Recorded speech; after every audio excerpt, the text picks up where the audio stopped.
Welcome back, everyone. Our next session is another fireside chat where we are discussing the growth and opportunities of digital payments in India. Now, though India's digital payment market witnessed exceptional growth over the past few years, specifically since demonetization in 2016, as well as the COVID-19 pandemic has also fueled the growth and adoption of online transactions.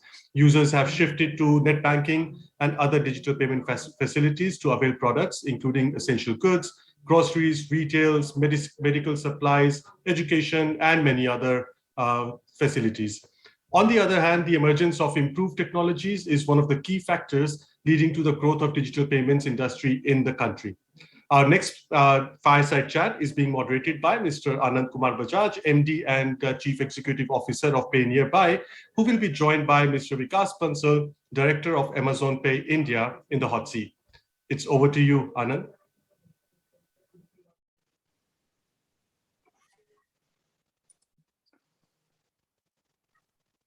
All right. Hello, I am Anand Bajaj from PayNearby, and glad to participate in this program. I would want to touch upon the key nuances of digital payment here with my friend Vikas. I'll invite him in a while.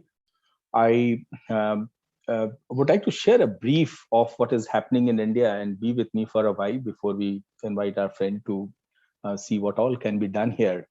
So with the 7.5 lakh villages in the country that we see, 80% odd population concentrated in the rural side, tier 2 and beyond, leaving the 20% into the urban centers. There is a concentration of banking which has both from bank branches, ATM or point of sale terminals perspective, remain concentrated in the urban part of the country. And then there is the mass India where tier 2 and beyond, there has been lesser though unviable bank branches, unviable ATMs, and irrelevant point of sale terminals now with zero MDR.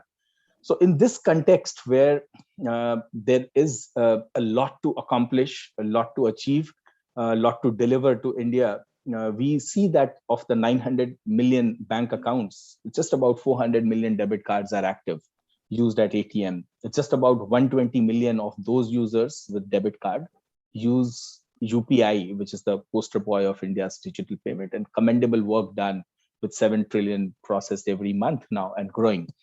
How do we see this landscape getting bridged between India and Bharat? How do we see this digital divide or digital divide actually bridging up into the digital payment in the times ahead? What will it take India to leapfrog into true digital payment environment with large chunk left without a debit card, without an active debit card, and large chunk left without using UPI? I would like to invite upon Vikas Bansal, Director Amazon Pay, to join me in this fireside chat show. Though there is no fire, but let's make the fire happen here.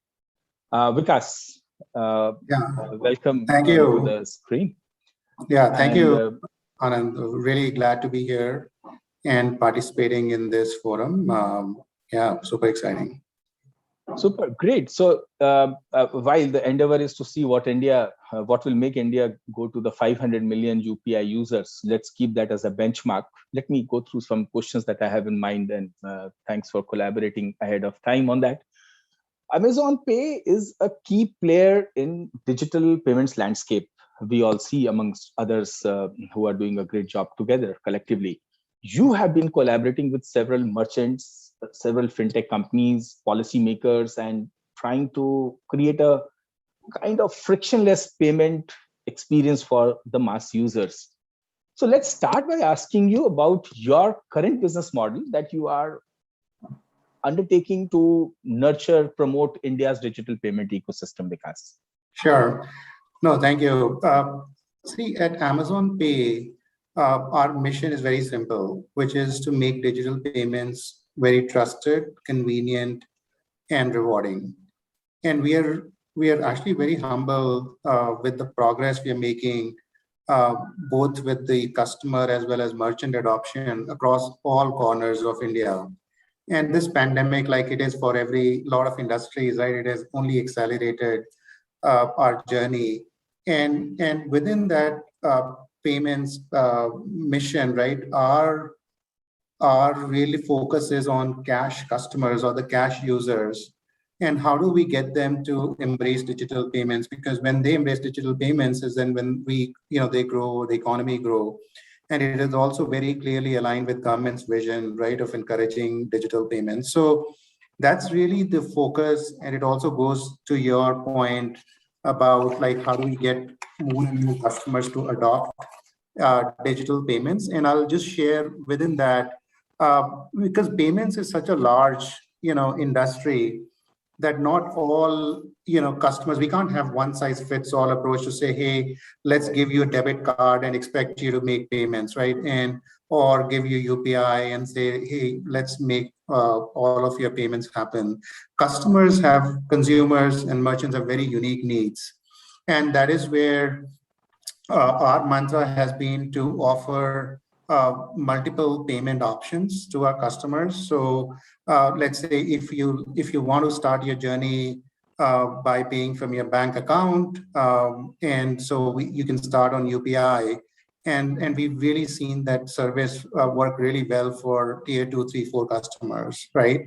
And then once you start to experience UPI payments, and you're doing a lot of payments and even shopping, and then our wallet product, which gives you a very quick instant payment experience, one-click payment experience. You have it and you can get started with it. And then from there, we have a variety of credit solutions now for our customers, whether you're credit card users, and if you want a very good way with a rewarding way to pay, we offer you that. Or if you're looking credit hungry, we offer you Amazon Pay Later, right? Or buy now, pay later, which is another trend that's really catching up in India.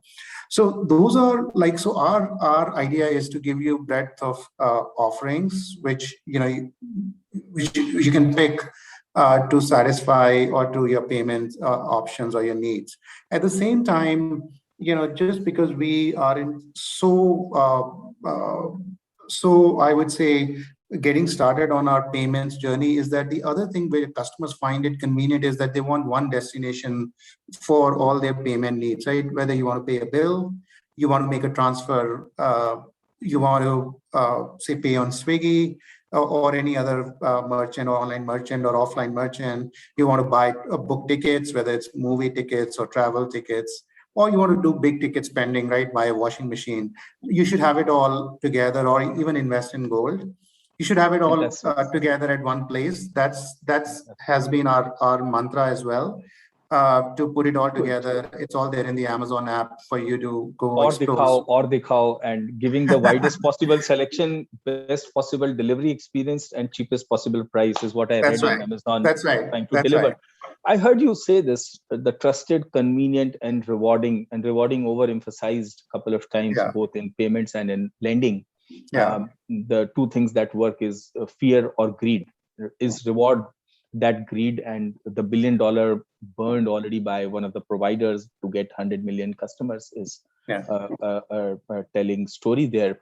But the unique needs of India that you said, saying not all one size fits all, is a very interesting angle. Within UPI, there could be variations, is what you probably are highlighting. And I want to touch on convenience. Where do you see a Amazon Pay user downloading Amazon app and then getting in and then making a payment therefrom? Is that part of the convenience, or is it part of or the cow, so that he gets to see more in Amazon? No. See, we today, right, when you look at Amazon app, it's already downloaded by hundreds and hundreds of millions of customers, right? And you already have this on your phone. And for you now, there is no need to download another app. You can just use the same app that you use to get started on your payments, right? To pay. And then today, I would argue that we offer the largest selection, because you can buy, millions and millions of items, large tickets, small items. You can pay your bills. You can do whatever you want right there on your app. So I think that's the key mantra we are going after, is that convenience of the selection, right, that you want to pay, and at the same time the options, payment methods that you want to use. but at the same time, we want to make it easy for you, because if you are a customer who is just getting started for a digital payment journey and you have an active bank account, maybe UPI is the best option for you. But True. the other time, like if you don't even have you have a bank account, but it is not an active bank account, and you basically earn in cash and spend in cash, then maybe the best option for you to load cash in a wallet and get started, which is a service we offer for pan India, which what we call cash Interesting. load at doorstep. So it really depends on who you are, and then we work with you to make digital payments happen. Wonderful. That brings in quite a variations, and rightly said, just having a footprint already with so many consumers gives you an advantage, like a chatting app in the hands of so many people attempting to make payment a convenience. So fair. Right. That said, innovation is very important aspect when it comes to tapping a large unbanked and underbanked population in India. So there is a lot of innovation required. And how are you addressing this business problem? Because I would like to hear you. And could you talk about some key innovations, key milestones on this journey? Yeah. You see. No, absolutely. I think if you look at the trends that we are seeing right after the pandemic and fast forward now, I would actually put it into two key trends, right? One, that customers are now looking to make very safe and contactless way to make payments, right? And don't want to deal in cash. That's number one. And number two is the Gen Y and the Gen Z population, more younger segments, they are looking for credit solutions, right? And way to extend their budgets. So those are the two key trends that are emerging in India. And those are the problems that we are really after. And I'll give you just a couple of examples on each one of them, right? On the first one, one of the key problems existed, right? And I'll give you one on the credit card side, right? Is customers will get a credit card. They don't know what it is worth, what kind of rewards they'll get on it, what kind of fees they would pay. So we designed our offering, right, which was absolutely free, lifetime free. You get rewards no matter what on every transaction, and they're unlimited, right? So that was our very simple proposition. And then all your money comes into your Amazon Pay balance. And working with ICICI Bank, we designed this proposition. And then we also made, right from day one, all our cards contactless, right, with the bank. The bank issued them as contactless cards. So we today are the largest portfolio of contactless cards in the country. And we have the highest usage of contactless in the country of any portfolio of any size. So that just talks about, and then we also innovated around the onboarding experience. I think we were one of the first, along with the bank, right, to launch the video KYC for credit card customers, right? So those are some of the things that we were doing. So that's one side of the spectrum. The other side is I talked a bit about our cash load service, right? And this is a service that's available. The Amazon Marketplace network right now serves more than 99% of India's PIN codes. And no matter where you are, and you can basically use our delivery network to load cash in your wallet and then get started for digital payments. So in the past, when you would go and stand in a line to pay your electricity bill, or you would stand in a line to book a railway ticket, right? To book a rail ticket. Now you can load cash in your wallet in one go and do everything just on the Amazon app. That's a big take for the unbanked, underbanked segment. Yes. If you are able to collect cash from the doorstep. That's right. Then enable them for wonderful. Sorry, carry on, please. Yeah, that's right. And then also that was on the first trend, right, that I was just talking about. Then the second trend, which was around, by the way, even on the first trend, right, the UPI, as we all know, has really seen phenomenal rise. And then we've also seen similar trends on our app, and then this is also really hitting that tier 2, 3 cities that you're talking about, right? And I'll give you one data point that today, more than 75% of our customers who are using UPI, actively using UPI, are coming from tier 2 and 3 cities of India, which actually speaks about, you know, the usefulness of that solution, right? And then reaching really to the far of India. And then on the other side of the option on customers looking for credit, right? We know that less than 3% of the customers or consumers have credit cards, right? It's very, very small compared to the US and some of the other markets in China, like 80%, right? That number is north of 80%. So the gap from 3% to 80% is huge. Massive. And it's massive. And that's the problem that we are going after. And so we've designed our offering, again, working with our lenders, the banks and non-banks, really tried this, which is the instant credit-based loan system, which is buy now, pay later.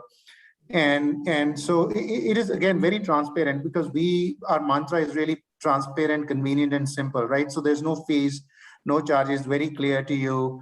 And if you pay back within 30 days, which we want to align with your salary cycle, you don't pay anything, no interest charges.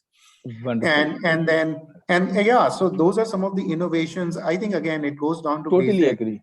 Totally agree. And who better than you, having delivered so much to consumers' home, and how much better KYC could be? You know the buying pattern, and the 3% to 80% migration certainly is a key factor in times ahead. And BNPL itself is a great innovation. While it saves you MDR cost, and you are able to take a small risk basis the customer profile that you have on the basis of their buying pattern. That's fantastic.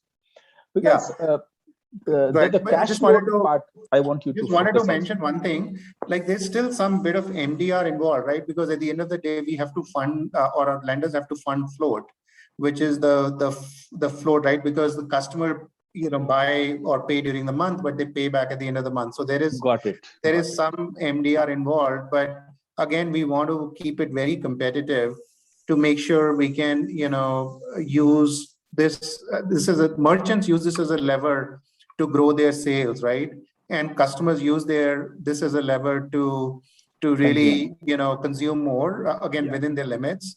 And then also, you know, for us to facilitate that, you know, ecosystem between the merchant on one side and the consumer on the side, and then the lender on the third side. So everybody wins in this, you know, equation. Absolutely great. And while consumption, as much as it may sound habit, it gets propelled well with the expansion of capability of a consumer to pay beyond his bank account balance today. So BNPL certainly is a great model. Those are few fantastic works, including the card that you said is one of the largest portfolios for a higher segment. And so while you have a top-notch customer segment serviced, you have the below poverty line to nahi, but just above that, if you are able to do cash loading at millions of your delivery attempts in a day, that is fantastic. So overall, digital payments have grown by leaps and bounds during the pandemic. We all have seen the 7 trillion on UPI especially. What kind of trends did you see in Amazon Pay specifically, and closer to the present times? What kind of payment trends do you see during the ongoing festivity season that we are witnessing in India? No, I think what could be better ways to really look at, you know, we just concluded our month-long, right, festival, right, Diwali festival. And it was basically in the month of October, right? And I can share, we don't overall share a lot of statistics on actual total customers or total business done, but I can share some nuggets to just give you a sense of the growth that we are seeing, right? That the growth, just this festival, right? The kind of enthusiasm, ease, and convenience which customers shop and paid was just phenomenal. You know, to give you some on the affordability, right? Because affordability, again, is very important part of our strategy. First of all, like 1 in 2 customers shopped on, say, installments or EMIs, as we call them, right? For 20,000 and above items, right? And then 3 out of 5, so 3 out of 5 shoppers on EMIs, right, came from tier 2 and 3 cities. So it just shows you Expansion. that people, the expansion, the people who are Yes. shopping on installments, and those are the people that really need. 3 out of 5 were shopping from tier 2 and 3 cities, right, of India. We also saw that, 75% more customers shop, right, using Amazon Pay during this time than a regular day, right, during the first 2 days of our Great Indian Festival than a normal day. And then even when I look at our flagship credit offerings, right, which is Pay Later, as well as the credit card, 5 lakh customers signed up in a month. Wow. And it's just, and then large part of them came from tier 2 and 3 cities. So you can imagine like 5 lakhs in a month is a phenomenal number, right?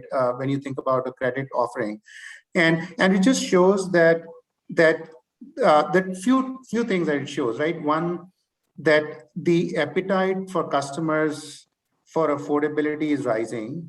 The expansion, the reach in tier 2 and 3 cities is rising very rapidly, and then the demand for credit is increasing very rapidly. So those are some of the trends we saw. Again, it is very early days. No, this is fantastic, yeah. and this only expands the reach and consumption of people who have similar viewing habits on content. They watch the same Yeah. Amazon Prime and Netflix, and their aspirations are similar, is what Yeah. I say in Mumbai or in Khagadia, where I am right now in my hometown. And people have similar aspirations, which Amazon helps fulfill, not only by delivering product, but also by expanding the credibility backed by the past buying behavior. So that's fantastic. So on bringing the merchants under the ambit of formal economy is extremely critical to expand the horizon of digital payments with us. How Mhm. is Amazon Pay progressing on this particular front? Yeah. So there are a few things, right? One, I agree with you completely that MSMEs, or we call small businesses, right, are the backbone of our economy, and we really need to do our bit, right, to really help them grow and scale up their digital footprint, right? So we're doing our bit. We have now more than 65 lakhs merchants, right, across 350 cities and towns that are accepting Amazon Pay, right, as a digital way of payment, right? We've innovated on the Amazon Pay for Business app, which the merchants can use to start onboarding very simply. Like, again, it's almost instant onboarding, and then they can get going. They can generate their own QR code and start accepting payments. We've done bunch of innovations around that to make it easy for merchants, to get notifications, to get, how much they have done, and to do settlements, right, conveniently for them. We've also, the other part of this economy, this small business is, again, need for credit. Need for credit exists both for customers I talked about, but also for small businesses. So we have our program,